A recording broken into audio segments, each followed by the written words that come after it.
बड़ी मधुर कथा है धन्ना जी की।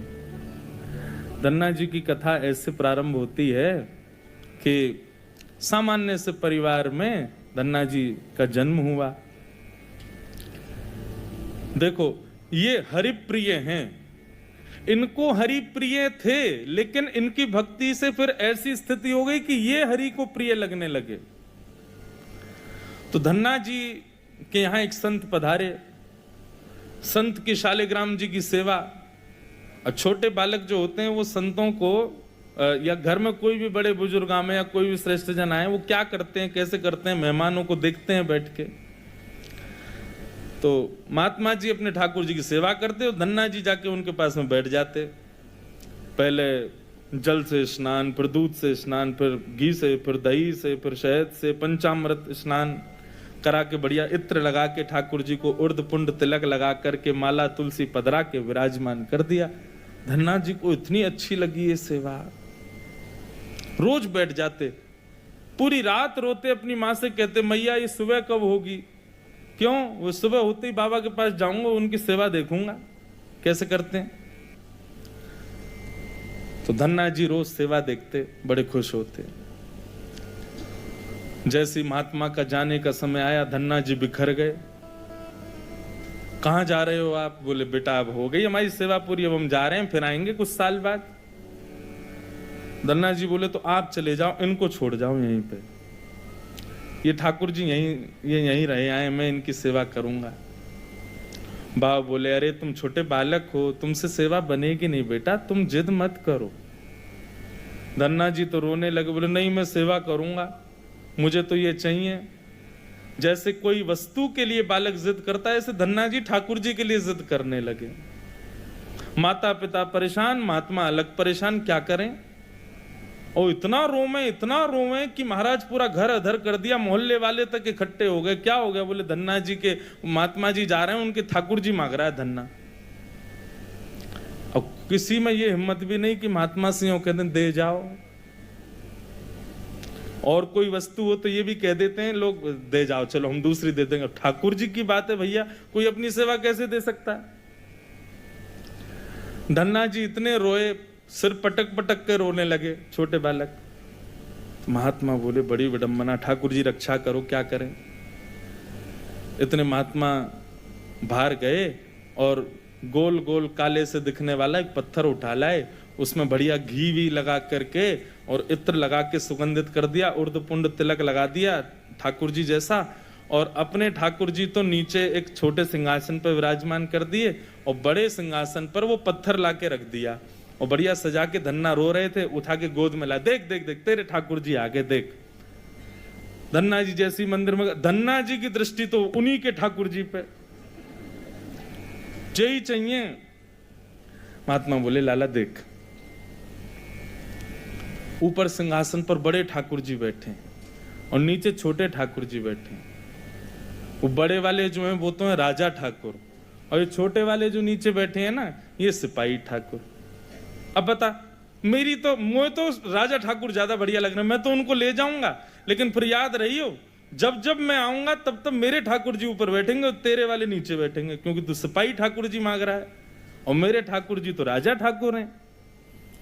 अब बालक को उस भाव से समझाया तो धन्ना जाट, वो नहीं मैं तो राजा ठाकुर लूंगा, आप ले जाओ सिपाही को। सिपाही ठाकुर जी के रूप में उनके निज ठाकुर जी थे।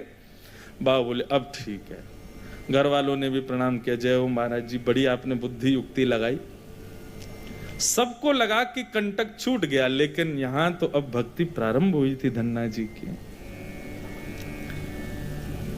देखो, ठाकुर जी की सेवा के लिए जो व्यवस्था की प्रतीक्षा करते हैं, ठाकुर जी की सेवा के लिए अनुकूल समय की प्रतीक्षा करते हैं, उन लोगों के लिए प्रमाण है ये कथा।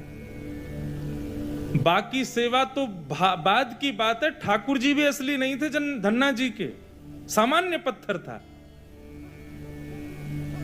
और धन्ना जी उनकी सेवा करते। रात भर मैया से कहते मैया पूजा की सामग्री मंगाओ ना, मुझे ठाकुर जी की सेवा करनी है। मैया कहती सुबह मंगा दूंगी, सुबह पीछे पड़ जाते, शाम को मंगा दूंगी, शाम को पीछे पड़ जाते, सुबह मंगा दूंगी, रोज टाल देती। एक दिन धन्ना जी अनशन पे बैठ गए, नन्हे से भोजन नहीं करें, दूध नहीं पीवें, पानी नहीं पीवें। अब तो ये कि रात में सोए भी नहीं, मैया से बस ये कहें पूजा की सामग्री मंगाओ, पूजा की सामग्री मंगाओ। मां ने सहज भाव से कह दिया, तेरे ठाकुर जी और तू इनका सेवक, सामग्री मैं क्यों लाऊं, अपने आप कर व्यवस्था। धन्ना जी निकल पड़े। महाराज पुष्प लियाए तोड़ करके, तुलसी लियाए, बढ़िया सुंदर माला बना ली। नन्हे से बालक ने जैसी उनको जिस खेल खेल में सेवा करते हैं वैसी सेवा करते थे।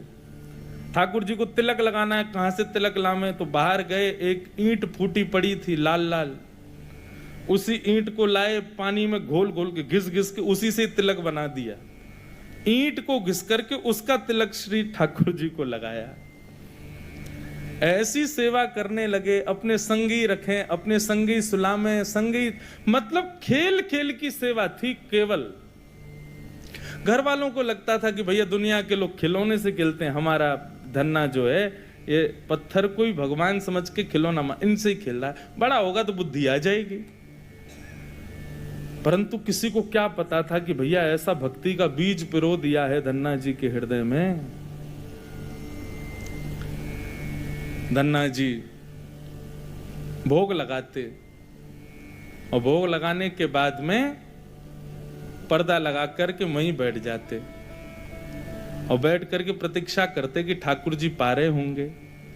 फिर धीरे से पर्दा हटा के देखते, अच्छा अभी पाई नहीं, ठीक है, फिर बैठ जाते, फिर प्रतीक्षा करते कब पाएंगे।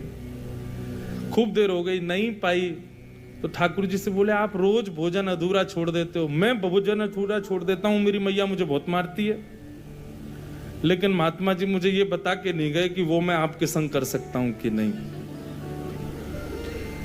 मेरी मैया तो मुझे बहुत मारती है, लेकिन पता नहीं मैं कर सकता हूं कि नहीं। धन्ना जी के उस प्रिय भाव, भक्ति भाव पर ठाकुर जी रीझने लगे। एक दिन तो धन्ना जी हट करके बैठ गए, यदि आपने नहीं पाया तो मैं भी नहीं पाऊंगा।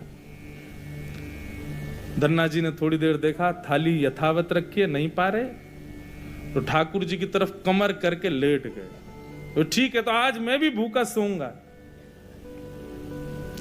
इतने में ही जैसे उंगली को कोई जोर से चाटे तो चट चट आवाज आती है ना, ऐसी चाटने की जोर जोर से आवाज आने लगी।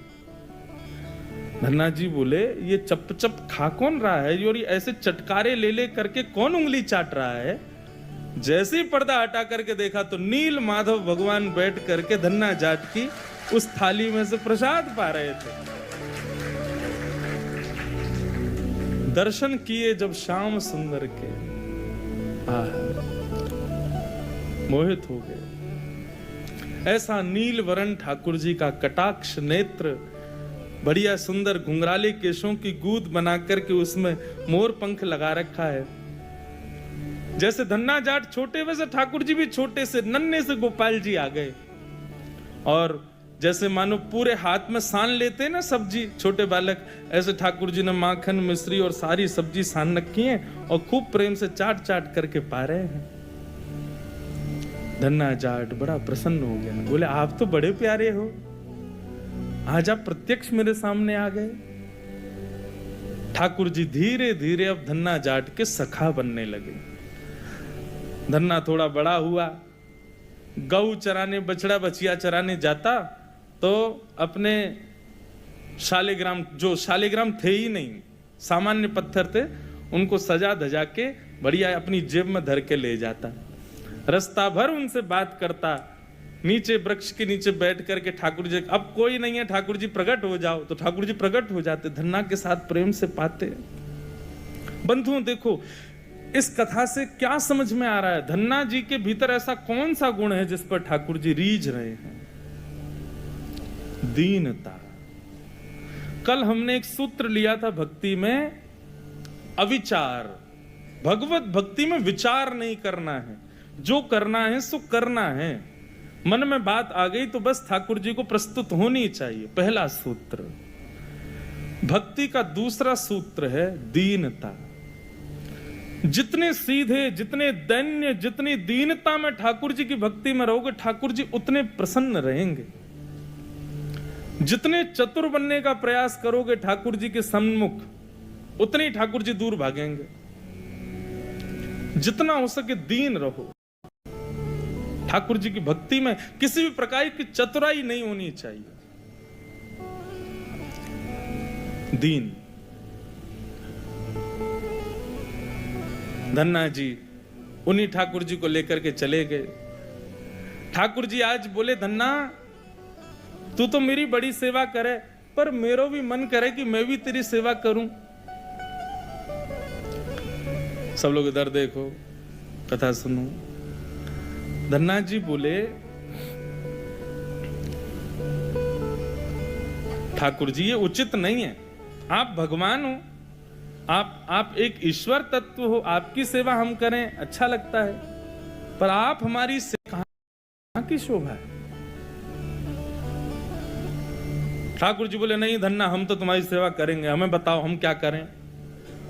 और भैया ये भक्ति, ये भक्त भगवान वाली बात थोड़ी है। यहां तो सखा हैं, आप हमारे सखा हो, हम आपके सखा। सखा तो आपस में मिल बांट के सब काम करें। बता भैया धन्ना हम क्या करें। धन्ना जाट बोले, तो फिर एक काम करो, आप हमारी गैया चराओ। ठाकुर जी बोले, ये तो हमारे जन्म जन्म को काम है, ये तो हम बड़ी निपुणता से करेंगे। और बंधुओं यही होता, धन्ना जाट अपने घर से गैया लेके जाता और वन में जाकर के ठाकुर जी को जैसे ही बाहर पधराता, इतने में वृक्ष के पीछे से ठाकुर जी आ जाते और ठाकुर जी कहते, धन्ना अब तू जाके आराम कर, हम गैया चरा देंगे। और सारी गैया ठाकुर जी चराते। शाम का समय जब होता तब धन्ना जी जाते और जाके ठाकुर जी को दोबारा अपनी जेब में रख के गैया लेके आ जाते। एक दिन वो महात्मा आ गए जो धन्ना जी को वो पत्थर दे के गए थे। जैसे ही घर पे आए तो धन्ना जी लेटे थे। महात्मा आके बोले, और बताओ भाई धन्ना सब ठीक? अरे गुरुजी आए, गुरुजी जय हो, गुरुजी प्रणाम आपके चरणों में। और बताओ वो कहाँ हैं तुम्हारे राजा भगवान? बोले, भगवान तो गैया चरावे गए हैं अभी। ये समय तो गैया चराने का है ना, गैया चरावे जामे वो रोज। महात्मा बोले, देखो कुछ भी बोलता है, ये अभी बालक ही है, छोटा ही है अभी। माता पिता बोले, कहाँ बताएं, ऐसी या की सोच है, गैया ने छोड़ आवे, पता ना कहाँ शाम को ले आवे उन्हें। अरे गुरुजी ये लोग मानते नहीं है मेरी बात। भाई सब लोग विराजमान हो जाओ बस, हाँ बैठ जाओ। क्या बता रहा था मैं? हैं? हाँ गैया चरावे जावे। गुरुजी बोले, तो फिर वो शिला कहाँ है जो हमने तुमको दी थी? बोले, उन्हीं की तो कह रहा हूं गुरुजी, वो गैया चराने गए। गुरुजी बोले, ये तो कुछ भी कह रहा है। नहीं नहीं गुरुजी आप विराजो, मैं आपको एक एक बात बताऊं। और उसने सारी बातें बताई, ठाकुर जी कैसे चटकारे लेके भोजन करते हैं, क्या क्या उससे बातें करते हैं, कैसे उसके संग खेलते हैं, कैसे उसकी पिद्दी पे चढ़ जाते हैं, वो ठाकुर जी की पिद्दी पे चढ़ जाता है। ऐसा मधुर भाव वो प्रस्तुत करे और गुरुजी बैठ के सुनते जाएं। बोले कि इतनी बड़ी बड़ी बातें झूठ में तो नहीं बोल सकता। बोले, गुरुजी मुझे पता है, माता पिता की तरह आप भी मुझ पे भरोसा नहीं कर रहे हो, आपको नहीं विश्वास, चलो मैं दिखाऊं आपको। अभी मेरे ठाकुर जी गैया चरा रहे हैं। गुरु जी को लेकर के वन में गया तो वन में गैयाएं चर रही थी। बोले, कहाँ है तेरे ठाकुर जी? अरे देखो वो दोहरी गैया के पीछे पीछे हाँक रहे हैं वाकू, पीछे पीछे चल रहे हैं वाक्य, देखो ठाकुर जी दिख तो रहे हैं। गुरु जी बोले, हमको नहीं दिख रहे। धन्ना जी दौड़ के ठाकुर जी के पास गए। बोले, मेरे गुरु जी आए हैं, उनको दिख जाओ। भगवान बोले, उनको नहीं दिखेंगे हम बस तुमको ही दिखेंगे, तुम्हारे सखा तुमको दिखेंगे, सबको थोड़ी दिखेंगे। अरे भैया ऐसा मत करो। क्यों? बोले, आपको और मोको एक दूसरे से मिलवावे वाले तो गुरुजी हैं। गुरुजी यदि मुझको नहीं देके जाते आपको, तो आप मुझे कैसे मिलते? मेरे गुरुदेव हैं, इन्होंने ही तो मुझको दिया था आपको। ठाकुर जी रीझ गए, पुनः पुनः धन्ना को हृदय से लगाए। इसकी भक्ति, ऐसा भाव। इतने में ही नील माधव, नीलमणि ठाकुर जी प्रकट हो गए। और जैसे ही प्रकट हुए, दूर खड़े गुरुदेव के एक एक रोम बिलखने लगा, रोने लगे। और धन्ना के चरणों में प्रणाम किया। बोले हम सच्चे शालिग्राम से प्रकट नहीं कर पाए, तूने सामान्य पत्थर से प्रकट कर दिया ठाकुर जी को। हम अष्टयाम सेवा से प्रकट नहीं कर पाए और तूने सामान्य पत्थर घिस घिस के तिलक लगा के प्रकट कर दिया ठाकुर जी को।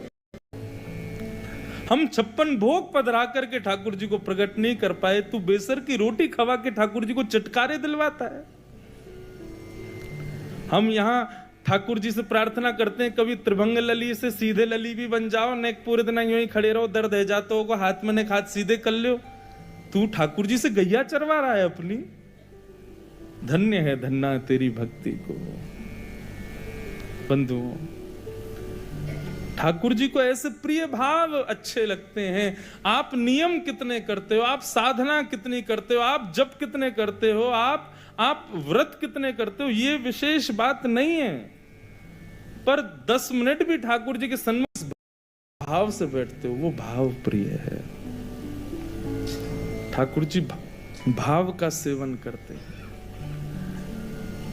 इतनी कथाएं सुनने के बाद भी, वृंदावन जाने के बाद भी, ऐसे संकीर्तन करने के बाद भी, तिलक लगाने के बाद भी यदि भाव प्रकट नहीं हुए तो कैसी भक्ति हमारी। समय व्यर्थ मत करो फिर भक्ति के पथ पर आके। अनुभूति हो, ठाकुर जी के ऐसे भाव प्रकट हों, तब हमारी भक्ति श्रेष्ठ है, तब हमारा तिलक लगाना श्रेष्ठ, हमारा एकादशी व्रत रखना श्रेष्ठ, हमारा गुरु मंत्र का जाप करना श्रेष्ठ। केवल नियम तक सीमित मत रहिए कि बस हमको नियम पूर्ण करना है, अपना हो गया काम, बस माला जपी छोड़े चल दिए काम को। नहीं, एक बात कहें, भक्ति में थोड़े हठीले बनो, ठाकुर जी से थोड़े थोड़े हट करो। नाथ, इतनी आयु होती जा रही है, हम